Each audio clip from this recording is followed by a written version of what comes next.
Hi అండి. వేడి వేడి అన్నంలోకి బీరకాయ పచ్చడి వేసుకొని తినండి. చాలా సూపర్‌గా ఉంటుంది. కర్రీస్ లేని టైంలో బాగా యూజ్ అవుతుంది. ఇంకా దీని ప్రాసెస్ అయితే చూసేద్దామా. ఫస్ట్ ముందుగా ఆయిల్ అయితే వేసుకొని మినప్పప్పు, శనగపప్పు, కారానికి తగ్గట్టు పచ్చిమిర్చి వేసుకొని ఇలా ఫ్రై అయితే చేయాలి. వీడియోలో చూపిస్తున్నాను కదా, ఇలా దోరగా ఫ్రై చేసుకున్న తర్వాత ఒక గిన్నెలోకి తీసుకోవాలి. అలాగే మళ్ళీ కొంచెం ఆయిల్ వేసుకొని బీరకాయ, మనం కట్ చేసుకున్న బీరకాయ ముక్కలు, టమాటా, కొంచెం చింతపండు వేసుకొని మంచిగా ఫ్రై చేయాలి.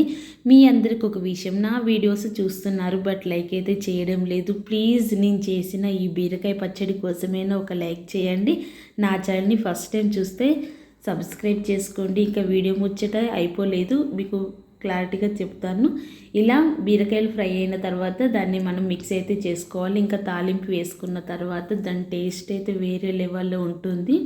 ఈ బీరకాయ పచ్చడి కోసమైనా నా వీడియోస్ అయితే చూసి లైక్ చేయండి. అలాగే మీ ఫ్రెండ్స్కి కూడా షేర్ చేయండి. కంపల్సరిగా మీకు కూడా నచ్చుతుంది. అలాగే నేను చేసిన ప్రాసెస్లో మీరు కూడా బీరకాయ పచ్చడి చేసి కామెంట్ బాక్స్లో కామెంట్ చేయండి. కంపల్సరిగా మీకు నచ్చుతుందని అనుకుంటున్నాను.